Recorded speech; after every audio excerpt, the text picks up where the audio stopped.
got is a full OLS.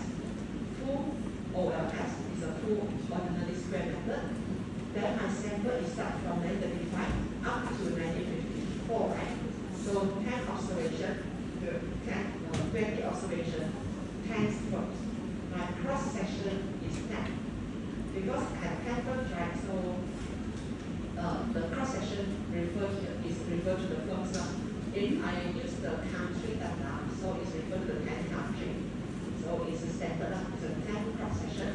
So where's the total observation? Because one of the advantages by using the planner is you can increase the information, right? So you want to combine the information from the time and also the firms. So normally I have 200 observation. 200 observation. So as you observe here, I have a constant, which is actually 43.33, CAP stroke coefficient, and the VAL stroke coefficient, together with the standard error and the test statistic. So same means that use the coefficient divided by the standard error, we can obtain the test statistic. Right? And these three, including the constant, all of them actually significant at 1%. This is based on the least square approach.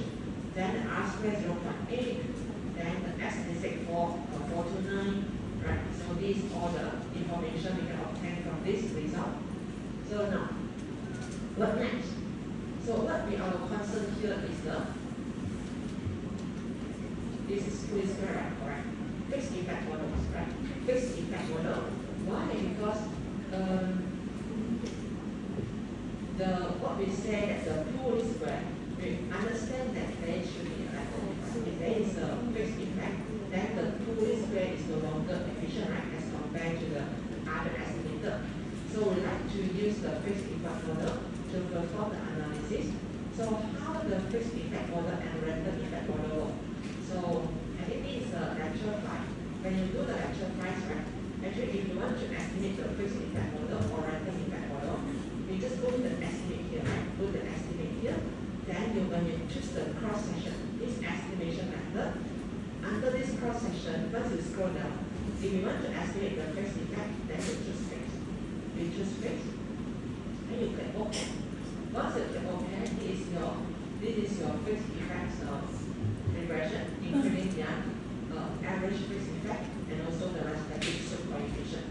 This allows the fixed effect to differ across the firms level. If there is a random, if you check the effect is randomly, then we need to estimate the random effect models, right? Random effect model, then you go to the cross section here, then you choose to become random. Choose the the estimation method become random, then you click OK. You click OK, then it is your random effect model. Then you will start to ask, how we know that which model is a better model, right? Which model is a better model? If let's say I have a tree approach now to estimate the similar data set. So is it the fully square method give me the better coefficient or better result, or the fixed effect give me the better result, or the random effect give me the better result? So how are we going to decide that? So in the next exercise, we're going to introduce you several diagnostic check, including the fixed effect redundant test, including the whether it's a house is a random effect better model or the fixed effect model better based on the house, and also a range of diagnostic tests. So that is something that what we like to use in this lecture 5. So once you open this lecture 6, then this is the thing we like to cover today. So same idea, the same models, and then same approach to come up to input the data inside the emails, right? So here the additional one is the difference here. So as you already, once you open this lecture 6, so you can see these are the characteristics for the pool square. So what are the characteristics? Actually, we ignore the nature of the data. We ignore the nature of the data because we just put them together only, right? We only have the common intercept, common common slope coefficient for all the 10 terms. For all the 10 terms, they are common. So actually, we ignore the natural themselves, and we assume that they have the constant variance, their resident are homoscedasticity, and also no autocorrelation. So we assume that the variance equals to sigma of 2, and also the correlation between the resident equals to 0. So no autocorrelation, no mutual scarcity, and also just have a common constant, common slope coefficient for the VAL and also the scatter. So that is some characteristic for this if you want to estimate using the OS. So how about what we say the full OS? Because if you want to make the full OS to become more realistic, right? Actually, we can adjust their standard error. So that's why you can see here, we need to be, because assumption about the homoscedasticity and also assumption about the no autocorrelation actually is not that valid. When we estimate the pattern estimation, it's not that valid. And it's quite dangerous for us to just assume homoscedasticity and no autocorrelation, right? Because we have 10 terms, and these 10 terms might make your homoscedasticity assumption volatile. So to make your full OS more realistic, that's why some researchers they use this cluster robust standard error to adjust their standard error to make the least square method a little bit more realistic compared to the original version. So how we can adjust it? Actually, the coefficient remain the same. Only the t-test and the standard error will change. If we use this cluster robust standard error, so we need to go to the use here. Then when you go to the estimate, we need to change. But still we need to go back to the least square method. So you go to the option here. So beside this specification, there's an for option. Then under this option, once you scroll down, we can choose this what we say the white period cross-section cluster, or you can see covariance method, right? Let me see what approach we can use. Yeah, white period cross-section cluster. Actually, there are a lot of options here for you to adjust what we say this standard error. Then normally we will use this white period and cross-section cluster. Then actually there are some justification by some researchers that use the PCSE because if you estimate using the sure, then we can use this PCSE to adjust their various covariance approach. So I use this white period cross-section cluster. Then you click OK. Once you click OK, then you can see their difference compared to the original what we say the approach. Then it just show you the difference here.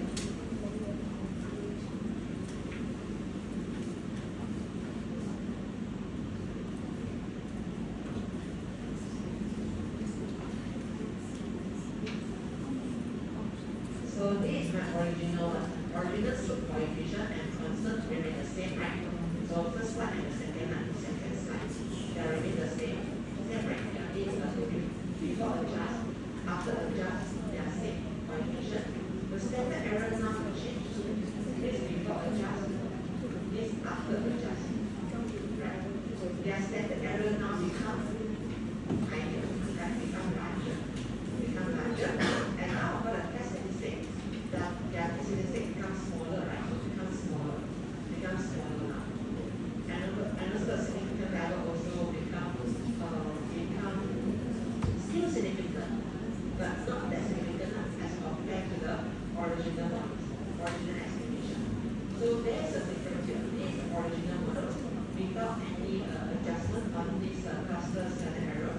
But here we adjust by using the white period to adjust their standard error. Then we get a much more realistic estimation as compared to the without adjustment. So then you ask why you adjust, because it might be, it's most probably our pattern estimation actually suffering from this overcorrelation as well as control scarcity. So for our result to be much more realistic, so we have to adjust their standard error because one of the consequences of this overcorrelation and control scarcity will make our standard error become not realistic. So we have to adjust it. So that's why people use this correct the standard error to correct their values. They come up with a much more realistic test statistic. Okay. So now let's go to the next one.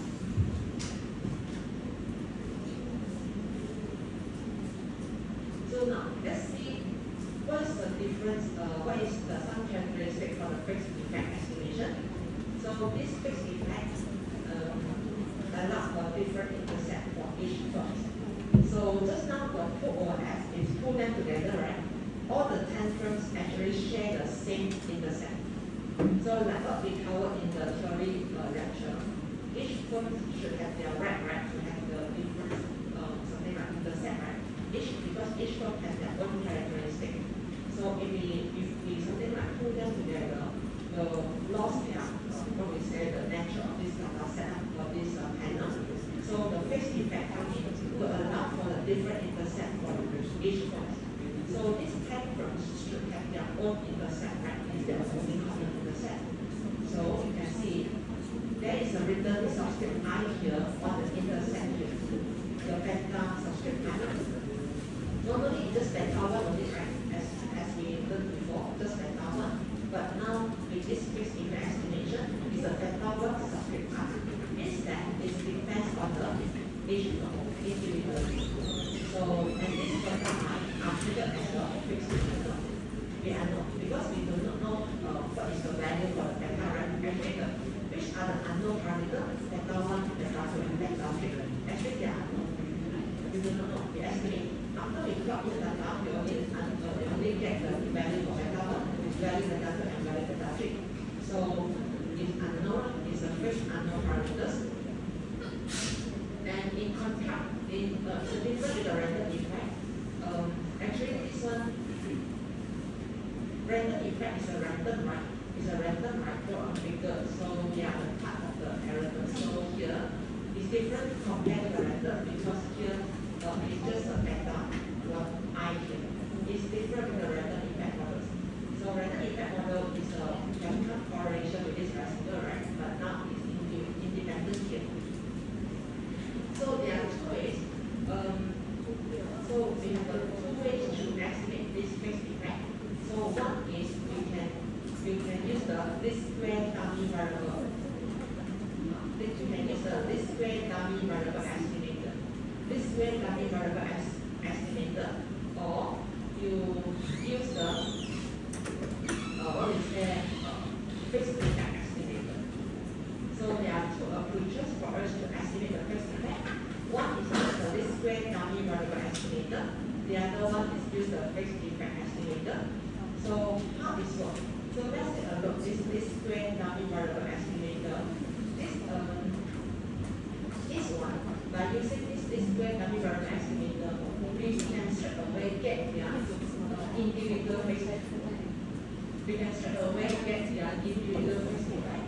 So this is a good thing by using this least square dummy variable estimator. How we can estimate this fixed effect by using the least square dummy variable estimator? We need to use this command in the emails. We can use this command in the emails, but before that we have to create another workbox. So before we press it away, now the variable command is without the question number. It's without the question number. Just now, when we key the data in the emails, we use the pull approach. We pull them together. We use the pull option. So now you can use another approach to key data inside. So to key data inside, how is it actually? So you can go to the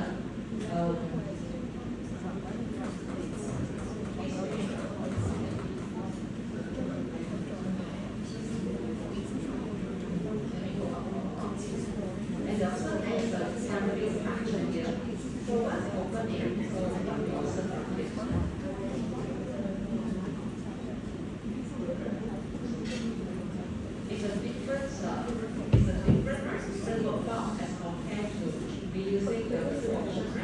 So what's the difference? So you can see the difference here.